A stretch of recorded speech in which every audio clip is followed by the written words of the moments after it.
y su ejército será destruido y caerán muchos muertos. El corazón de estos dos reyes será para hacer mal, y en una misma mesa hablarán mentira, mas no servirá de nada, porque el plazo aún no habrá llegado. Volverá a su tierra con gran riqueza. ¿Cuál era la tierra de Antíoco Epífanes? Siria. Él fue sirio. De ahí mi teoría de que el anticristo va a ser de Siria. Pero esta es una teoría personal. Esta es segunda de Apocalipsis 1:1. Esta es mi teoría personal. ¿Por qué? Porque cuando termina de hablar, fíjate muy bien cómo termina el versículo 35 de hablar de Antíoco Epífanes, y de repente el verso 36 habla de otro personaje, como si fuera el mismo personaje, pero vamos a descubrir que está hablando de otro personaje en los tiempos finales, porque el Señor Jesucristo habló de Antíoco Epífanes e hizo referencia al anticristo. ¿Sabes lo que Antíoco Epífanes hizo en el lugar santísimo? Él entró y colocaron la imagen de Antíoco Epífanes en el lugar santísimo. Y sabes que está profetizado en Apocalipsis que el falso profeta le va a construir una imagen al anticristo que pueda hablar y que pueda hacer un registro mundial de todos aquellos que no tengan la marca del anticristo. ¿Y dónde crees que va a estar esa imagen del anticristo? En el lugar santísimo. ¿Sabes que Cristo así lo dijo? Cristo habló de este hombre, de Antíoco Epífanes, y mencionó al anticristo al mismo tiempo. Mateo capítulo 24. Mateo 24. Gracias, Señor. ¿Lo tiene? Mateo capítulo 24, en el versículo 14. Amén. El Señor Jesucristo está hablando de los tiempos del fin. Los discípulos le habían preguntado: Señor, dinos cuándo serán todas estas cosas. ¿Cuál será la señal de tu venida y cuál será la señal del fin del mundo, del fin del siglo? Y el Señor comienza a decir: mirad que nadie os engañe, porque se levantarán falsos cristos y falsos profetas, y a muchos engañarán. Y oiréis de guerras y de rumores de guerras, y habrá hambres, pestes y terremotos en diferentes lugares. Porque se levantará nación contra nación y reino contra reino, y habrá pestes y hambres y terremotos en diferentes lugares, y todo esto será el principio de dolores. Entonces os entregarán a tribulación y os matarán, y seréis aborrecidos de todas las gentes por causa de mi nombre. Muchos tropezarán entonces y se entregarán unos a otros, y unos a otros se aborrecerán. ¿Cuántos me aborrecen? Levanten los que me aborrecen.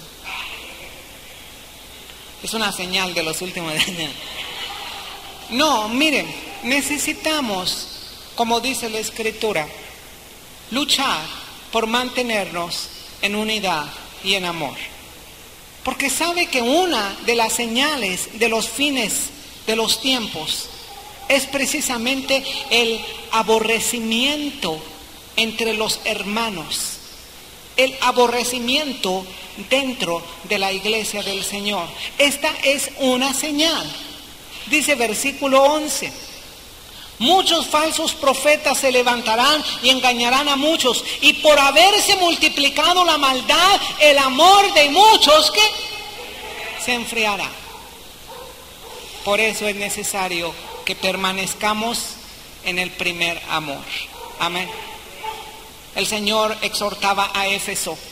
Yo pienso que el Señor exhorta a la Nueva Esperanza, exhorta a la iglesia de hoy día a que permanezcamos en nuestro primer amor. Por haberse multiplicado la maldad, el amor de muchos se enfriará, pero el que persevere hasta el fin ese será salvo. Está hablando de los tiempos finales y dice: y será predicado este evangelio del reino en todo el mundo para testimonio a todas las naciones, y entonces vendrá el fin. ¿Sabes que este evangelio del reino está siendo predicado en todas las naciones del mundo? Hay medios de comunicación actuales donde, en los lugares donde no se pensaba que iba a llegar el evangelio, actualmente está llegando por los medios de comunicación, vía satélite, por televisión, en África, en China, en muchos lugares. Misioneros por todos los lugares. El Señor está levantando un ejército intercesor para la extensión del reino. ¿Quién es parte de este ejército intercesor? ¿O quién quiere ser parte de este ejército intercesor? Será predicado este evangelio del reino en todas las naciones, y entonces vendrá el fin. Y fíjate bien lo que dijo el Señor Jesucristo a los judíos, porque esta profecía es principalmente para el pueblo judío. Dice así: por tanto, cuando veáis en el lugar santo la abominación desoladora de que habló el profeta Daniel, el que le entienda. El profeta Daniel dijo: ese hombre despreciable iba a poner su abominación desoladora en el lugar santísimo, en el lugar santo. Y de hecho, Antíoco Epífanes lo puso. Pero el Señor Jesucristo está hablando del futuro. Cuando el Señor Jesucristo estaba hablando esto, ya había sucedido. 179 años, más de 179 años, 200 años antes de que Cristo dijera esto, ya había sucedido. Pero estaba dando referencia, así como tú viste que pasó con aquel personaje, así va a pasar. ¿Con quién? Con el anticristo. Amén. Vamos a volver a Daniel, por favor, Daniel capítulo 11. ¿Lo tiene?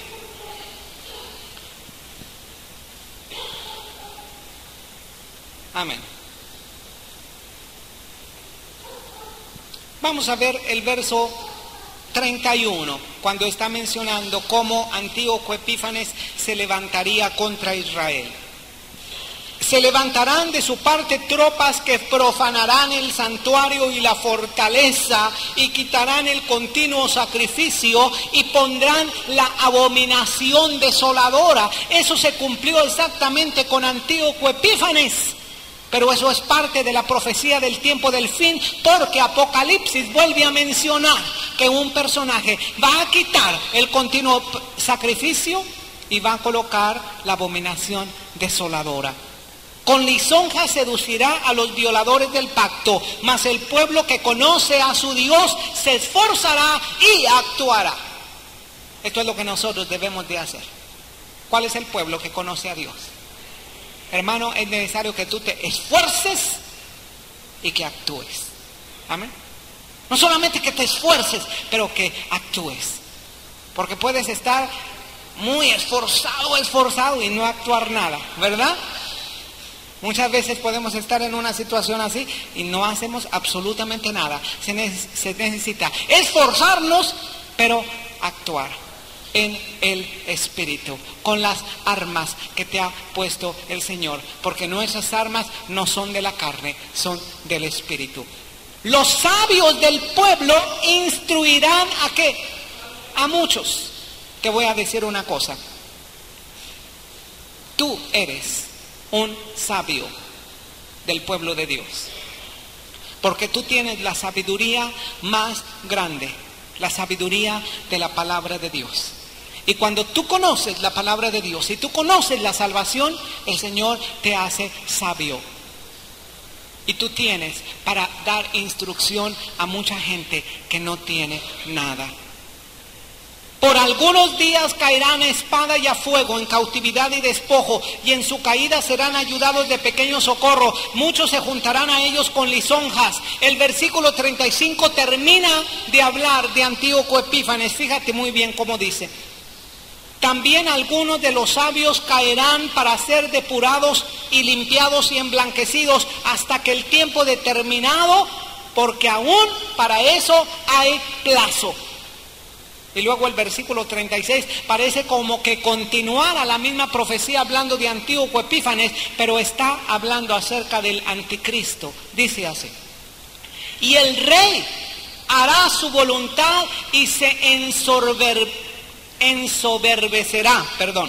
se engrandecerá sobre todo Dios. Aquí está hablando acerca del anticristo. Anticristo se va a colocar en el lugar de Dios. Contra el Dios de los dioses hablará maravillas y prosperará. Es decir, nadie le va a detener. Aunque desafíe aquí en la tierra a Dios mismo, va a tener éxito. Y muchos se van a preguntar, ¿por qué Dios permite esto? ¿Sabes por qué? Porque este hombre tiene un tiempo. Porque todo tiene un tiempo. O como dice un dicho muy nuestro, a cada santo se le llega su fiestecita, ¿verdad? Siempre Dios coloca un tiempo de límite al hombre, hasta que sea consumada la ira, porque lo determinado se cumplirá. Fíjate verso 37 lo que dice: del Dios de sus padres no hará caso. ¿Por qué dice del Dios de sus padres? Esto quiere decir que sus padres son creyentes. Muchos piensan que son judíos, o que este hombre va a ser judío porque habla del Dios de sus padres, pero recuerda que el pueblo musulmán, el pueblo maometano, tiene al mismo Dios que los judíos y al mismo Dios que los cristianos, con la diferencia que los cristianos tenemos a alguien que nos lleva al Padre, y nadie va al Padre sino a través del Señor Jesucristo, ¿verdad? ¿Sabes que los sirios creen en Dios, ¿verdad? En Alá. ¿Y quién es Alá? El Dios de Abraham. ¿Y quién es el Dios de Abraham? Es nuestro Dios, es el mismo Dios, solamente que no aceptan a Jesús como el Mesías. Tú y yo sí aceptamos a Jesús como nuestro Mesías. Pero aquí está hablando que Él es pariente de gente religiosa, de gente que cree en Dios, pero sin embargo Él no va a hacer caso de Dios. Dice, del Dios de sus padres no hará caso, ni del amor de las mujeres. Algunos cuando ven esto piensan que Él se va a dedicar a cachar granizo, pero no, ¿verdad? Él no va a hacer caso de nadie. Esto es lo que va a decir. Nadie le va a influir, nadie le va a motivar, nadie le va a arrastrar. No va a haber sentimiento a que Él haga caso, ni sentimiento del amor por las mujeres, ni sentimiento del amor por Dios, ni sentimiento del amor por nadie. Solamente una influencia que está definida aquí. Esta es la influencia del poder de Satanás. Gracias, hermana. Dice así: del Dios de sus padres no hará caso, ni del amor de las mujeres, ni respetará a Dios alguno, porque sobre todo se engrandecerá. Es decir, Él no va a hacer caso ni de Buda, ni de Krishna, ni de nadie. Él es su Dios. Pero de alguien sí va a hacer caso. ¿Sabes de quién? De Satanás. Y aquí dice: mas honrará en su lugar al Dios de las fortalezas, Dios que sus padres no conocieron. Lo honrará con oro y plata, con piedras preciosas y con cosas de gran precio. Con un Dios ajeno se hará de las fortalezas más inexpugnables, y colmará de honores a los que le reconozcan, y por precio repartirá la tierra. ¿A quién va a servir Anticristo? A Satanás. Pero al cabo del tiempo, el rey del sur contenderá con él. Está hablando otra vez del rey del sur. ¿Quién era el rey del sur? Egipto. Egipto va a tomar parte en una guerra contra él. Y el rey del norte se levantará contra él como una tempestad. Fíjate muy bien que aquí es otro personaje, porque todavía está hablando del rey del norte y del rey del sur, pero este es el anticristo. Con carros y gente de a caballo y muchas naves, y entrará por las tierras e inundará y pasará. ¿Entrará a dónde? A la tierra gloriosa. ¿Cuál es la tierra gloriosa? Jerusalén, Israel. Fíjate muy bien que este es otro personaje. Es diferente a Antíoco Epífanes, pero lleva los mismos fines y tiene el mismo espíritu. Dice, entrará por las tierras e inundará y pasará. Entrará a la tierra gloriosa y muchas provincias caerán, mas éstas escaparán de su mano. Edom y Moab y la mayoría de los hijos de Amón. Extenderá su mano contra las tierras y no escapará el país de Egipto. Y se apoderará de los tesoros de oro y plata y de todas las cosas preciosas de Egipto, y los de Libia y de Etiopía le seguirán también. Pero noticias del oriente y del norte lo atemorizarán, y saldrá con gran ira para destruir y matar a muchos. Y plantará las tiendas de su palacio entre los mares y el monte glorioso y santo, mas llegará a su fin y no tendrá quien le ayude. ¿A qué lugar se está refiriendo? Porque está diciendo que va a plantar sus tiendas entre los mares y el monte santo.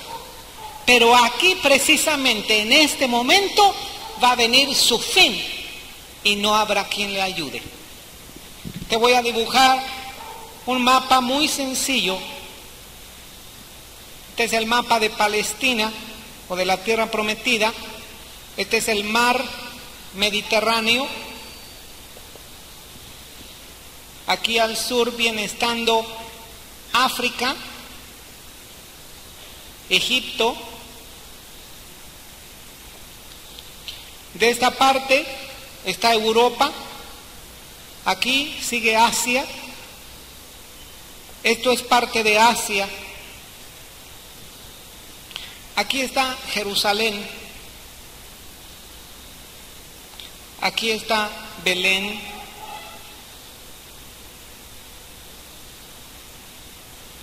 Aquí está el río, ¿qué? El río Jordán.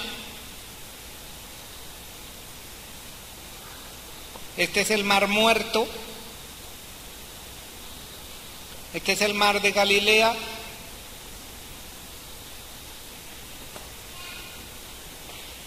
Palestina está dividida en 3 zonas. Esta primera zona son las costas marítimas. Y luego vienen las montañas. Pues bien, aquí, en esta parte, en esta partecita, está el Monte Santo. ¿Cuál es el Monte Santo? El Monte Oreb, exactamente. Al Monte Oreb se le conoce como el Monte Santo. Y entre los mares y el Monte Oreb, aquí está una zona que se llama precisamente el Armagedón. Ese es el Armagedón. No es precisamente a la orilla del mar, o sea, está muy mal dibujado, ¿verdad? Pero no creo que tenga yo el mapa donde estoy señalando exactamente. Déjame ver si aquí lo tengo. No. La próxima semana les voy a traer un mapa donde tengo ubicado exactamente dónde va a plantar las tiendas el anticristo. Lo que yo quiero llegar a decirte es que ese lugar, la Biblia lo llama Armagedón, Armagedón, o Valle del Megiddo. Y la palabra Armagedón quiere decir monte de matanza. ¿Y sabes qué es lo que va a suceder ahí en el Armagedón? Cuando el anticristo plante sus tiendas allí y se levante en contra de Dios, en este momento viene el Señor Jesucristo. Voy a mostrarte una lámina.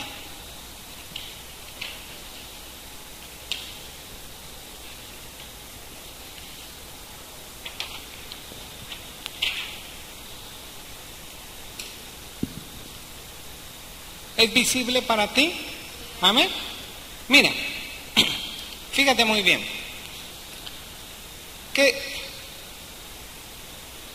aquí está, en esta flechita. ¿Qué dice esta flechita? Arrebatamiento, ¿verdad? Este es el rapto. Aquí comienzan los últimos 7 años de historia humana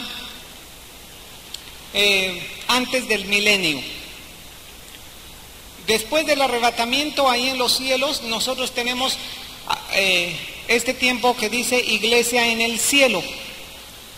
Aquí en la tierra es la gran tribulación. Y precisamente al final de la gran tribulación, ¿cómo dice aquí abajito? Armagedón. En este momento viene el Señor Jesucristo con todos nosotros, porque nos fuimos en el rapto y celebramos las bodas del Cordero y el Señor nos dio recompensas. Esto lo vamos a ver con detalle cuando entremos a Apocalipsis. Pero aquí llega el Señor Jesucristo y como dice este versículo, mas llegará a su fin y no habrá quien le ayude. ¿Sabes lo que le espera al anticristo? ¿Quién fue el que promovió principalmente o el que va a promover principalmente al anticristo? El falso profeta. Bueno, el falso profeta siempre va a estar al lado de este hombre que la Biblia le llama la bestia o el anticristo. Ellos van a estar ahí en el Armagedón. Cuando venga este tiempo del Armagedón, vamos a abrir la Biblia en Apocalipsis para que tú veas lo que le va a suceder al falso profeta y al anticristo.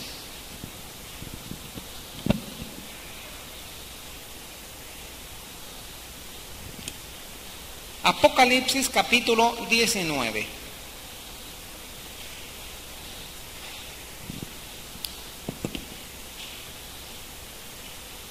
¿Lo tienes? Pon atención a la lámina mientras estamos leyendo la narración de Apocalipsis para que quede bien claro lo que va a suceder en esa batalla del Armagedón. Dice así: entonces vi el cielo abierto, versículo 11 de Apocalipsis 19. Apocalipsis 19, 11. Entonces vi el cielo abierto, he aquí un caballo blanco, y el que lo montaba se llamaba Fiel y Verdadero, y con justicia juzga y pelea. Dime quién es este fiel y verdadero. El Señor Jesús. Sus ojos eran como llama de fuego, había en su cabeza muchas diademas, tenía un nombre escrito que ninguno conocía sino él mismo, estaba vestido de una ropa teñida en sangre, y su nombre es el Verbo de Dios. Y los ejércitos celestiales, vestidos de lino finísimo, blanco y limpio, no se escribe este libro Apocalipsis, pero este libro se escribe como Revelación, así se llama, ¿verdad? Revelation, la revelación. Ahora, ¿por qué revelación? Porque esta palabra que nosotros tenemos, Apocalipsis, viene de una palabra griega que es apocalipsis, y apocalipsis quiere decir revelación. revelación. ¿Y qué quiere decir revelación? Es revelación con B chica, ¿verdad? Porque revelación con B grande viene de rebeldía, ¿verdad? Así que esta no es reve, pero es revelación. Revelación con B chica quiere decir como descubrir algo, como levantar un velo, como develar, como cuando hacen una obra de arte, ¿verdad? Una escultura, ya ve que le ponen un velo, una tela, y cuando se llega el tiempo de develar esa estructura, entonces vienen y algo muy solemne, quitan el velo y revelan, dan a conocer algo. Ahora, aquí se nos está dando a conocer a alguien. Por eso ese libro se llama Apocalipsis o la revelación de alguien. ¿De quién? Vamos a ver capítulo 1 de Jesús. Sí, lo tiene. Apocalipsis capítulo 1, versículo 1. ¿Lo tiene? Mire, dice, la revelación de Jesucristo que Dios le dio ¿a quién?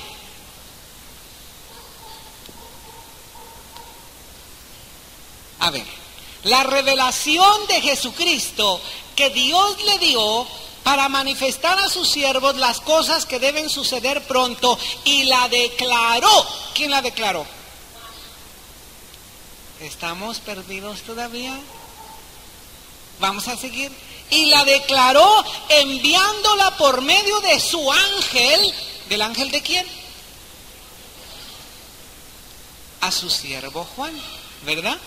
Así que fíjate muy bien, dice, es la revelación que Dios le dio ¿a quién? A Jesucristo. Dios se la dio a Jesucristo y Jesucristo se la transmitió a Juan a través de un ángel, a través de su ángel, y se la mandó a Juan. Ahora, ¿para qué se la dio a Juan? Pues Juan se la dio para darla a la iglesia, para darla a nosotros. Así que tenemos este orden: Dios, Jesucristo, ángel, Juan, tú, ¿verdad? Así que este libro, fíjate muy bien, este libro es un libro dedicado especialmente para ti.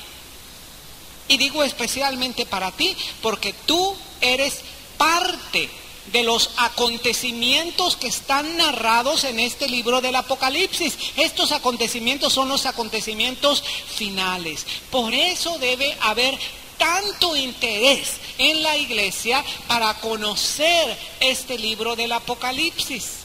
Desgraciadamente, en la mayoría de las iglesias que yo he visitado, no tienen ningún interés por el libro del Apocalipsis. Y no quiere decir que el único libro que debamos leer es el libro del Apocalipsis. No, hay mucha otra parte de la palabra de Dios que tenemos que empaparnos, pero esta parte, la del Apocalipsis, para mí es una parte tan especial, tan necesaria, que su iglesia necesita aprender.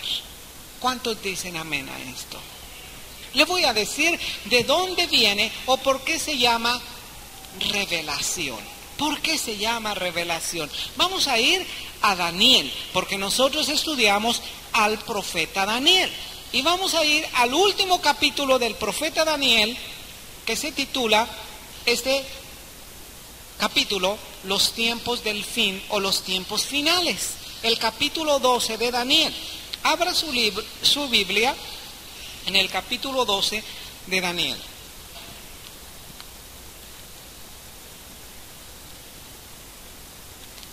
¿Lo tiene?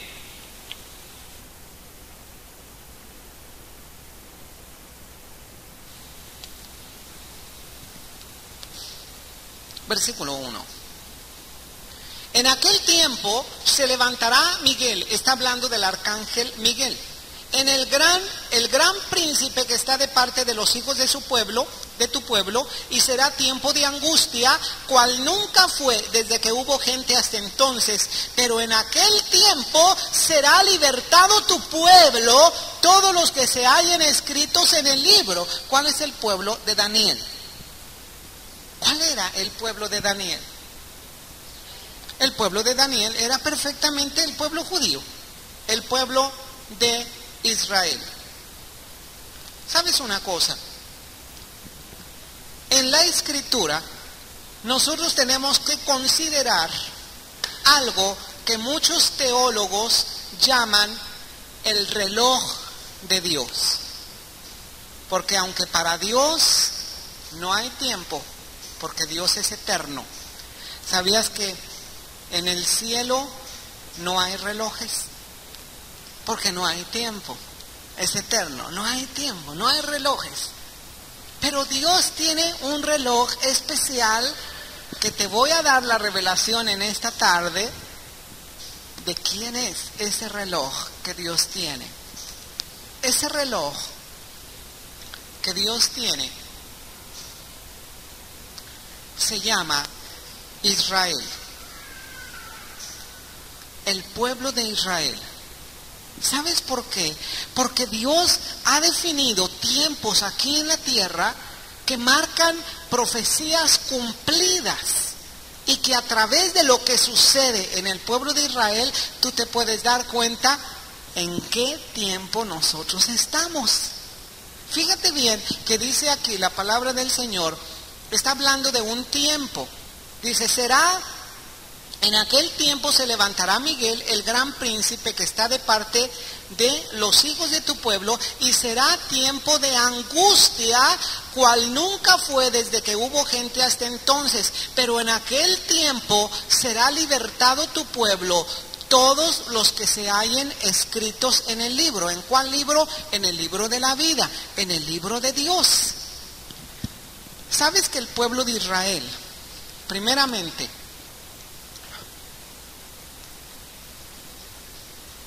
en el año 600 antes de Cristo, todo esto lo vimos en el estudio del libro de Daniel, todos estos tiempos. Pero en el año 600 antes de Cristo, el pueblo de Israel fue llevado cautivo a la nación de Babilonia. Aquí tenemos a Babilonia. Ahí en Babilonia, de acuerdo a la profecía de Jeremías, Israel iba a durar 70 años. ¿Y sabes que solamente duraron 70 años en cautividad? Una de las personas que fue llevada a Babilonia cautiva fue el profeta Daniel. Un hombre que sabía interceder, un hombre que sabía orar, que sabía ayunar, que sabía buscar a Dios. Y en una ocasión comenzó a buscar a Dios para decirle, Señor, tú dijiste que tu pueblo estaría en Babilonia 70 años. Y ya se estaban cumpliendo los 70 años. Y entonces Daniel comenzó a decir, Señor, revélame lo que va a ocurrir con tu pueblo, con mi pueblo. Y Dios le dio una de las profecías más grandes, y nosotros la vimos cuando vimos el capítulo 9 de Daniel. En Daniel capítulo 9 nosotros vimos una profecía que se llama las 70 semanas de años. Y de acuerdo al capítulo 9 había una profecía para el pueblo de Israel y decía, sabe pues y entiende que desde la salida de la orden para restaurar Jerusalén, es decir, esta profecía concernía al pueblo de Israel, estaba hablando del pueblo de Israel.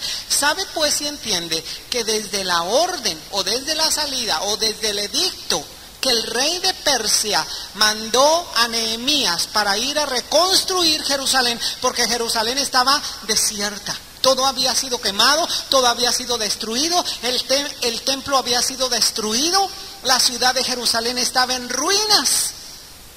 y Nehemías halló gracia delante del rey. Nehemías era el copero del rey, y toda esta historia está también en el libro de Nehemías de la palabra de Dios. Entonces fue Nehemías halló gracia y se dio un edicto, y la profecía decía: desde que se dé el edicto hasta un Mesías príncipe. ¿Quién es ese Mesías príncipe? Jesucristo. Desde que se dé el edicto para restaurar Jerusalén hasta el Mesías príncipe, yo quiero que tú notes en qué año se dio el edicto más o menos. Este edicto se dio en el año 445 más o menos antes de Cristo. Desde que se da el edicto, dice, hasta un Mesías príncipe, ¿de quién se habla? Del Señor Jesucristo. ¿Sabes que hubo un día, un solo día, en que Jesús se declaró públicamente que Él era el Mesías? Y no tuvo necesidad nunca para decir: yo soy el Mesías, yo soy el que estaba anunciando Juan. Nunca lo hizo. Al contrario, cuando había alguna sanidad, siempre aconsejaba a los que eran sanados: por favor, no se lo digas a nadie. Pero imagínate, con tal milagro como con el ciego de nacimiento, este ciego de nacimiento vio y le dijo: no se lo digas a nadie, no se lo digas a nadie. Al ratito, medio Jerusalén ya lo sabía, o todo el pueblo de Israel ya lo sabía, que Jesús estaba sanando y que Él era el Mesías que estaban esperando. Entonces le dice: no se lo digas a nadie. ¿Por qué? Porque había un día en que Jesús se iba a manifestar como Mesías. ¿Sabes cuál era ese día? El día en que Jesús entró en Jerusalén montado en un burrito. Todo mundo dijo: Hosana, Hosana, bendito el que viene en el nombre del Señor. Ese día fue declarado el príncipe Mesías, el Mesías príncipe. Y sabes, yo he hecho un cálculo. Claro que este cálculo no ha sido personal, hay otros teólogos estudiosos de la Biblia que han hecho este cálculo, pero se hizo un cálculo desde el edicto de la orden para restaurar Jerusalén hasta el Mesías príncipe, es decir, hasta el día que Jesús entró como Mesías a Israel, a Jerusalén. Y sabes que la profecía decía que habría 7 y 62 semanas de años. Es decir, una semana en hebreo se dice que es un Shabua. Y un Shabua quiere decir un periodo de 7. En este caso era un periodo de 7 años. Así que la profecía decía: desde la orden hasta el Mesías príncipe habría 7 semanas y 62 semanas, lo que nos hace un total de ¿cuántas semanas? De 69 semanas de años. Pero si una semana de años son 7 años, dime cuántos años son 7 semanas. 7 semanas. Una semana son 7 años. ¿Y 7 semanas? 49 años. Y si una semana es 7 años, 62 semanas, ¿cuántos años serán? Pues más muchos, ¿verdad? Como dijo el que no sabía contar. No tengo calculadora. Bueno, ¿sabes cuántos años son? Son 434 años. Es decir, habría un total de 434 más 49 años, serían un total de 483 años judíos desde que se dio el edicto para ir a restaurar Jerusalén hasta que Jesús entró a Jerusalén montado en un burrito.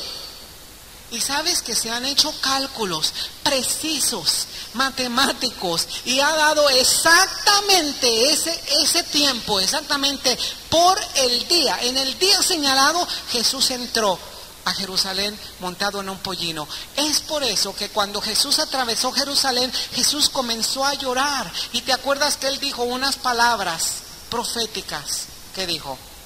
Jerusalén, Jerusalén, que matas y apedreas a tus profetas. ¿Cuántas veces quise, así como la gallina protege a sus polluelos, cuántas veces quise venir y proteger, así como la gallina protege a sus polluelos?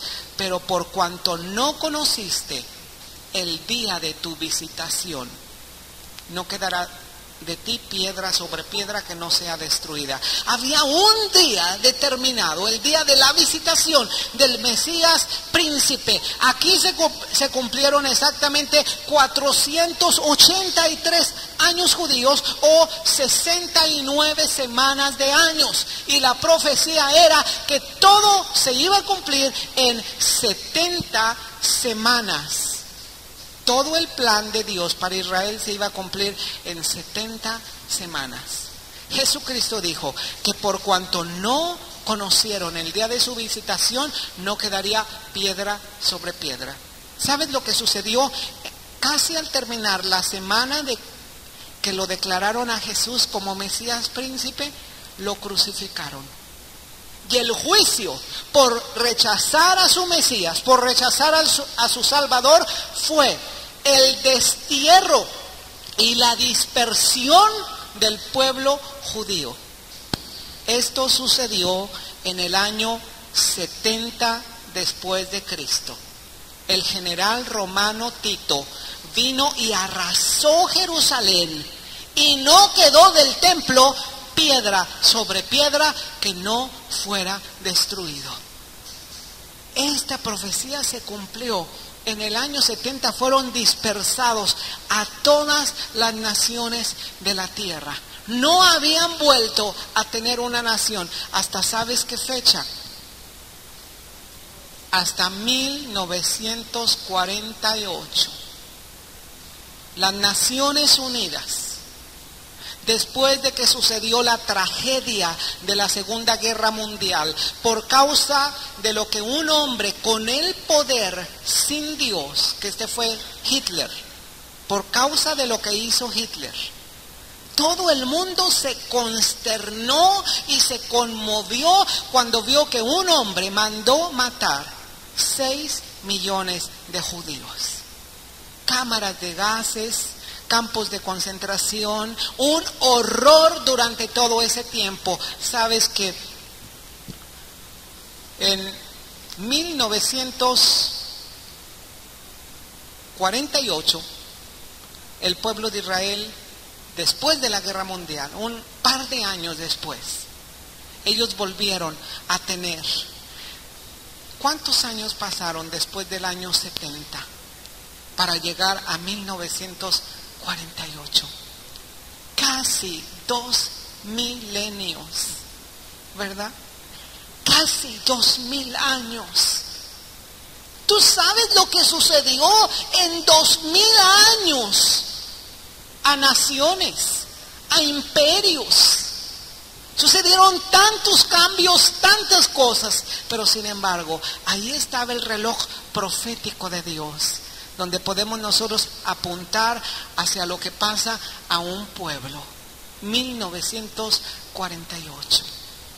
Israel fue considerada como una nación. Aquí nosotros nos damos cuenta que están comenzando los últimos años, los últimos tiempos. Decía la profecía de Daniel así, escucha. Versículo 2 de capítulo 12 de Daniel. Daniel capítulo 12.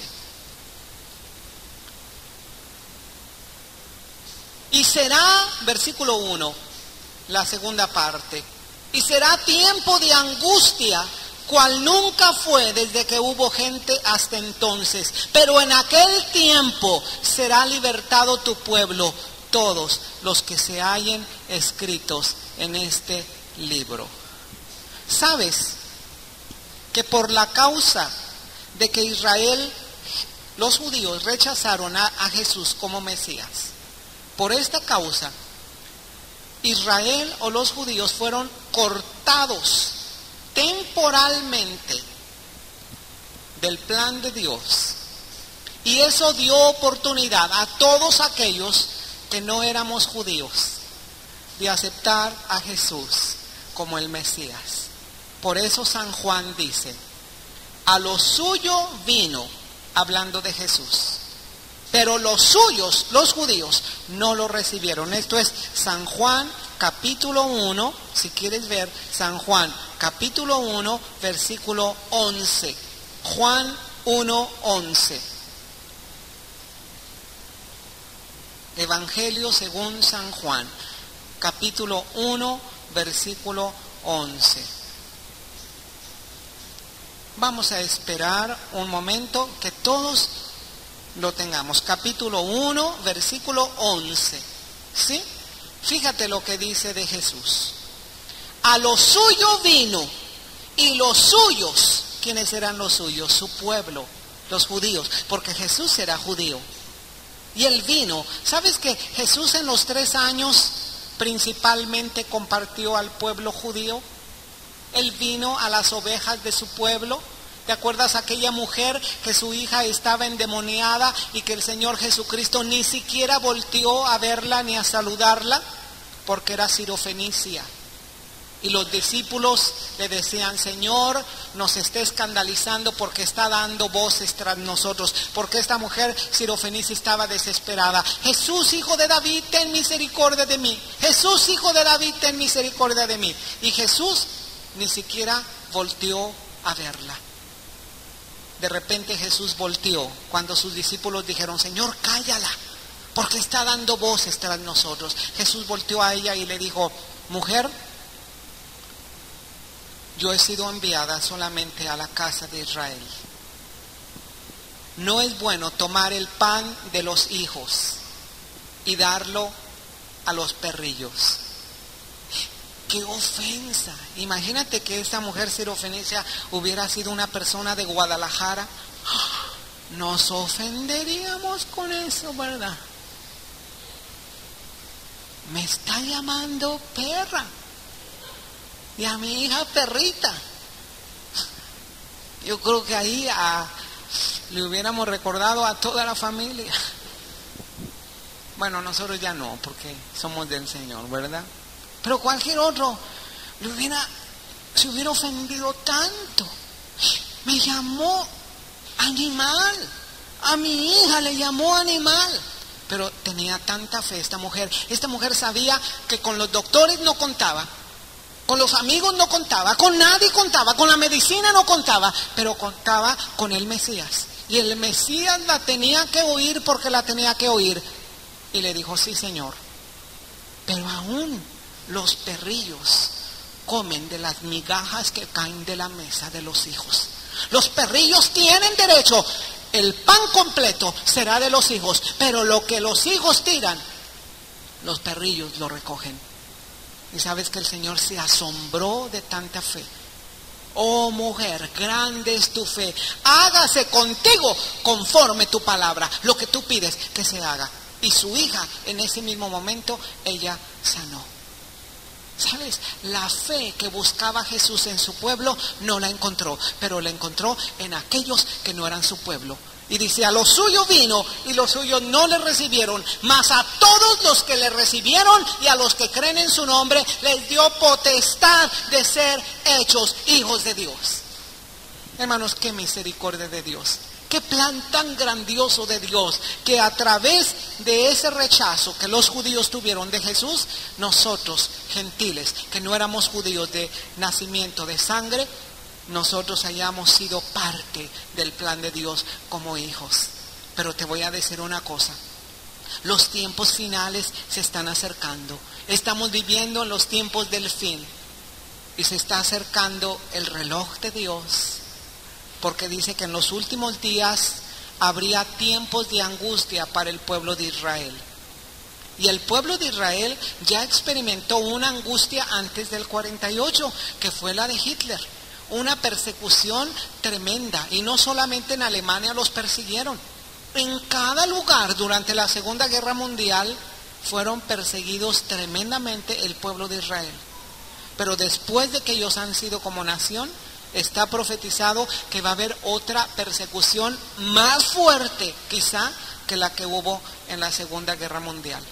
Pero la palabra del Señor dice que esos tiempos son tiempos en que Dios va a rescatar y a completar su profecía para el pueblo de Israel. Qué perfecto es el Señor. ¿Sabes que hoy en día hay un grupo que está creciendo mucho, que se llama judíos mesiánicos? Es decir, son judíos que ya están aceptando a Jesús como Mesías. Y son judíos que están siendo rechazados de sus comunidades, pero ellos están aceptando, se están convirtiendo al cristianismo. Y cada año se están multiplicando y multiplicando y multiplicando. Acabamos de escuchar que cuántos judíos cristianos hay actualmente, por lo menos contabilizados. ¿Te acuerdas? Yo escuché la cantidad de 400,000 judíos. Y comenzaron con grupitos.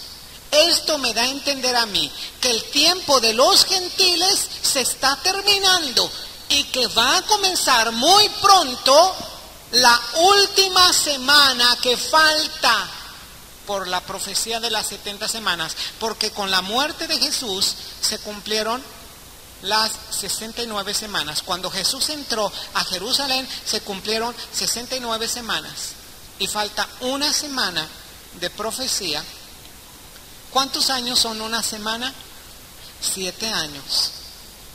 El Apocalipsis habla de estos 7 años, de la revelación para Israel, de lo que va a suceder en estos 7 años. ¿Sabes que Daniel escuchó una parte y no entendió? Vamos a ir al versículo siguiente de Daniel capítulo 12. Daniel capítulo 12, en el versículo 4. Bueno, versículo 2. Daniel escuchó una parte. Daniel escuchó acerca de la tribulación, acerca de la resurrección de los muertos, acerca del rapto, pero no entendió muy bien Daniel. Versículo 2. Y muchos de los que duermen en el polvo de la tierra serán levantados, unos para vida eterna y otros para vergüenza y confusión perpetua. Los entendidos resplandecerán como el resplandor del firmamento, y los que enseñan la justicia a la multitud como las estrellas a perpetua eternidad. Por eso yo quiero enseñar a multitudes, porque los que enseñan a multitudes dice que van a brillar como las estrellas. Así que hay que tener visión de predicar a multitudes, ¿verdad? Dice, pero tú, Daniel, ¿qué? Cierra las palabras, dice versículo 4 de capítulo 12. Pero tú, Daniel, cierra las palabras y sella el libro, ¿hasta qué? Hasta el tiempo del fin. Muchos correrán de aquí para allá y la ciencia se aumentará. Está hablando de los tiempos finales. Está hablando de los últimos tiempos. Y yo te animo, te invito a considerar todo lo que la ciencia ha corrido desde 1948. Ve cuántos inventos, cuántas cosas han ido en aumento con respecto a la ciencia de 1948 a 1991. Y la ciencia sigue en aumento, así que la profecía se está cumpliendo. Muchos correrán de aquí para allá y la ciencia, ¿qué? Se aumentará. Dice, y yo, Daniel, miré, he aquí que otros dos estaban en pie, el uno a este lado del río, el otro al otro lado del río, y dijo uno al varón vestido de lino, que estaba sobre las aguas del río: ¿cuándo será el fin de estas maravillas? Y oí al varón vestido de lino que estaba sobre las aguas del río, el cual alzó su diestra y su siniestra y juró por el que vive por los siglos de los siglos, que será por tiempos y la mitad de un tiempo, y cuando se acabe la dispersión del poder del pueblo santo, todas estas cosas serán cumplidas. ¿A cuál pueblo santo se le llama así pueblo santo?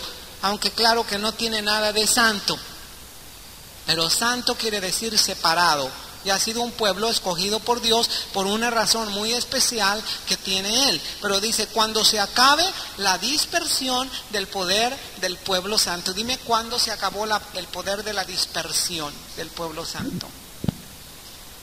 En 48. Esta es una fecha profética. Proféticamente se terminó. Desde 1948, familias enteras se trasladaron ahí para habitar en ese lugar. Ahora, versículo 9. Él respondió, anda Daniel, pues estas palabras están cerradas y selladas hasta el tiempo de fin. Daniel quiso entender. Quiero entender, ¿cuándo va a ser esto? Dice, anda, esto está sellado, cerrado. En tiempos de Daniel, en el año 500 antes de Cristo, en el año 480, no entendió Daniel. Pero en estos días entendemos. ¿Por qué? Porque son los últimos días. Y también porque alguien abrió este libro y lo reveló a nosotros. ¿Quién fue? Jesús.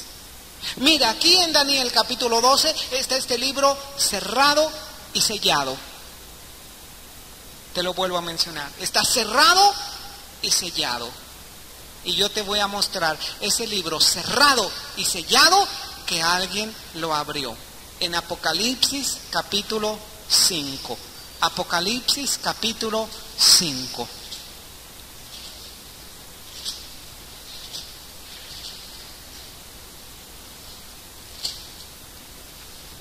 ¿Lo tiene? Y con esta cita, con este pasaje, vamos a terminar la clase de hoy. Versículo 1.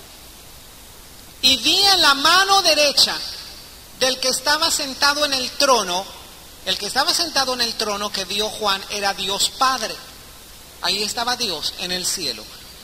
Vi en la mano derecha del que estaba sentado en el trono un libro escrito por dentro y por fuera, sellado con 7 sellos. ¿Sabes que los libros no eran como los libros nuestros, verdad? Eran rollos.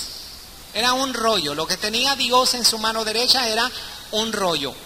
Y ese rollo estaba escrito por fuera y por dentro. Tenía una revelación, es decir, daba a conocer algo oculto, pero estaba sellado, cerrado, sellado con 7 sellos. El número 7 en Apocalipsis significa perfección o plenitud. Así que estaba perfectamente sellado. Y dice versículo 2. Vi a un ángel fuerte que pregonaba a gran voz. ¿Quién es digno de abrir el libro y de desatar sus sellos? Y ninguno, ni en el cielo, ni en la tierra, ni debajo de la tierra, podía abrir el libro, ni aún mirarlo. Y lloraba yo mucho, porque no se había hallado a ninguno digno de abrir el libro, ni de leerlo, ni de mirarlo. Y uno de los ancianos me dijo, no llores. He aquí que el león de la tribu de Judá, la raíz de David, ha vencido para abrir el libro y desatar sus 7 sellos. Y miré, vi que en medio del trono y de los 4 seres vivientes y en medio de los ancianos estaba en pie un cordero como inmolado, que tenía 7 cuernos y 7 ojos.